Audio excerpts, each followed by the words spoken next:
justice delayed, justice denied.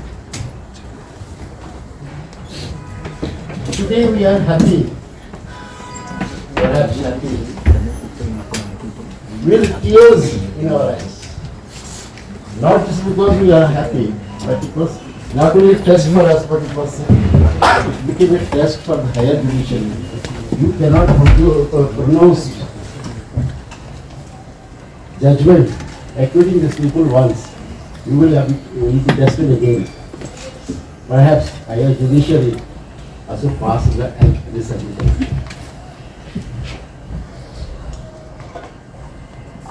And after these two tests that we passed successfully, the only institution that left out to be relied on for democracy, for the people, the judiciary, is also being tested now. Perhaps after this, the judiciary and we, the accused, punished during the process itself, process of law itself is the biggest punishment. It should not be actually in a democracy. Now, I am in front of you to say only one thing. I am not in a position to speak. I am not in fact a position to sit. I am sitting before you with pains, shooting pains in my body. So I will be very short. I will say only a few words. First thing that I want to say is, I thank the press, particularly Daily Press and All India Press, for being supportive to me and to my family all through these 10 years.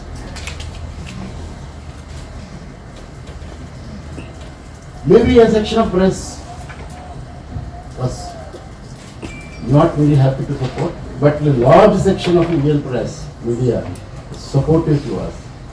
This even I could understand from within my small self. Like there is hope in this country that the press is supporting the truth and facts, not J.N. Saibaba. If J.N. Saibaba stands for truth and facts, yes, truth and facts is supported by a large section of media. That is a great hope for me. Inside the dystopian prison cell, and my family survived with hope because of you. I wanted to thank. That is precisely the reason why I came. Instead of going to a hospital, to the doctors, first I chose to come before you because you supported the truth and facts, and you published in support of the truth and facts. And today, judiciary also stood firmly, at least in my case, and hopefully on many other cases and on everywhere, to give justice, and stood with the kind of justice. And that is another hope that we have today in front of us. Along with this, I profusely thank you for being supportive to my family, and you have not left my family alone. When my family is stigmatized, calling me a terrorist,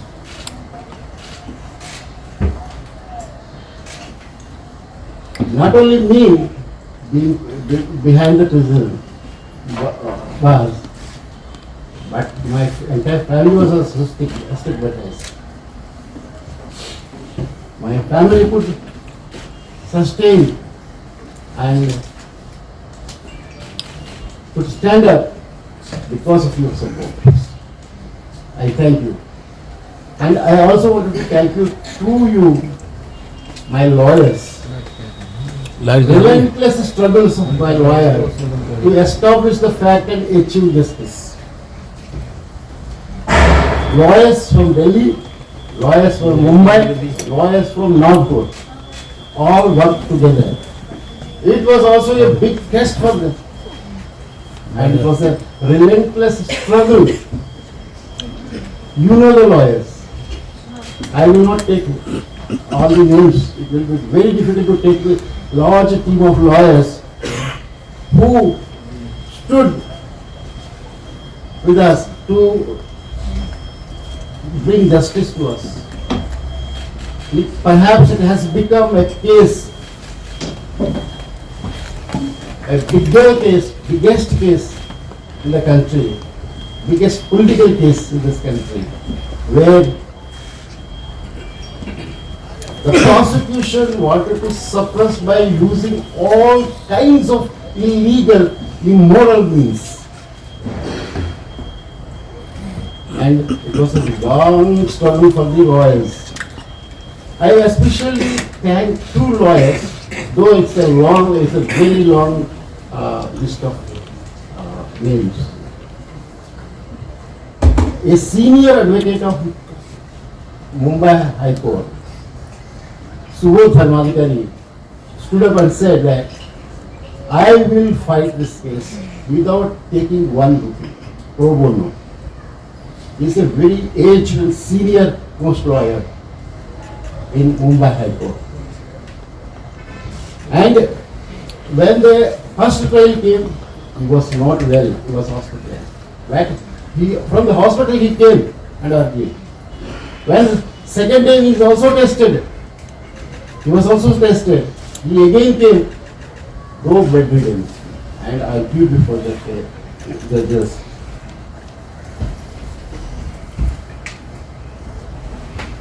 And I thank him. Another lawyer, very interestingly, who defended me during the trial court, today he is behind the bars. It is Sri Surendra Gadling. He is in the Aligarh Parshad case, languishing behind the bars only for one reason. He stood for me. He argued most effectively in the sessions court during the trial. Of course, with all his skill, a human rights lawyer of 35 years of experience, he presented before the court in such a way that there was nothing in the case. Of course, human rights lawyer Surendra Gadling did not fail. It is a session court which we failed, gave a judgment against the law of the land. And during the trial, several police officers appeared and threatened by lawyer Surendra Gadling. After Sai Baba, we will see. And Sai Baba got conviction. And within months of conviction, Surendra Gadling was arrested in another fabricated case. And more than 5 years he is languishing. He is an eminent lawyer. And a human rights lawyer who also did pro bono for poor Adivasis and Dalits and other poorer sections. Thousands of cases he won for the people. Surendra Gadling is, I am very sad that even before, speaking in front of you, that my lawyer, most effective, Hello. who is the human face of law of this country, one of the human faces, is languishing in age.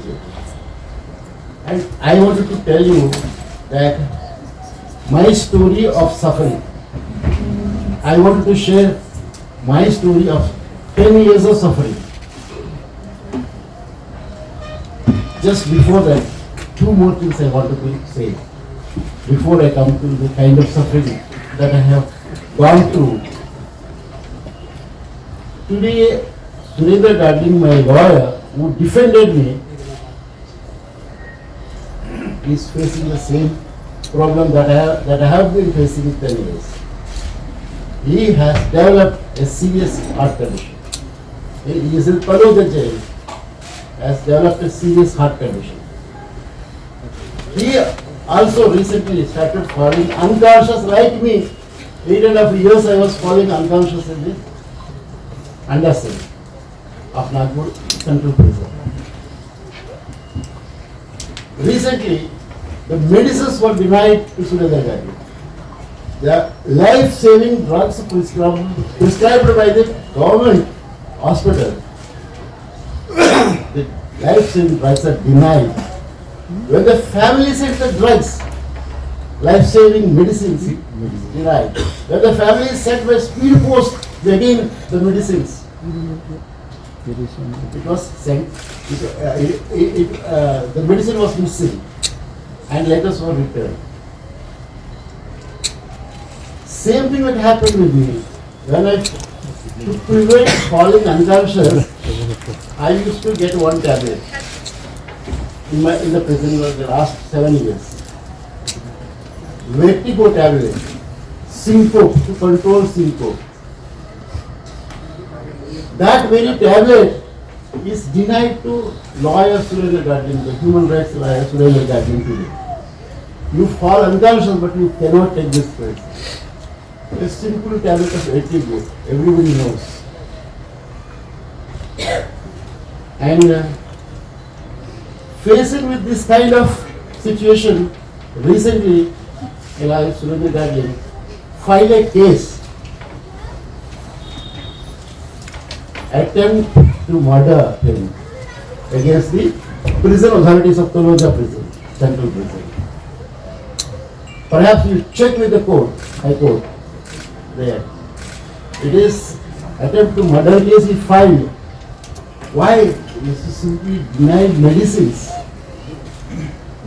A case under section 307 is filed by him from the jail against the prison authorities who are denying him life-saving drugs.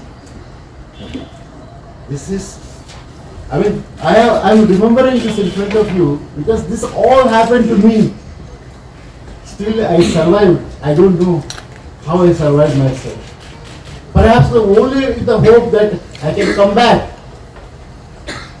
one day and I work for the same people who I have been working with, all my friends and comrades who have been working with me.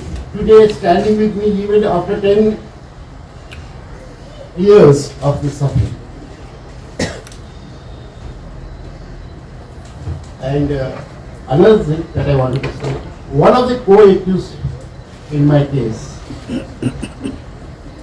whom I never knew, he never knew me before the case, before conviction. We came to know each other only when we are bundled together into one cell after conviction was given. And ordered to that person, the Pannu Narote, is who died in custody of a simple fever. How could he die in today's modern medicine available? Die of a fever. And interestingly, the first question he asked me, on 7th March 2017, when we were brought together and bundled together into one cell. What is the meaning of judgment? What happened to us? He did not know what is law, what is case, what is court, nothing. As UN designated most primitive tribes of the country, he belonged to that most primitive tribe. He never knew any city, he never went out of his village. From Gadchiroli. He died in front of my eyes.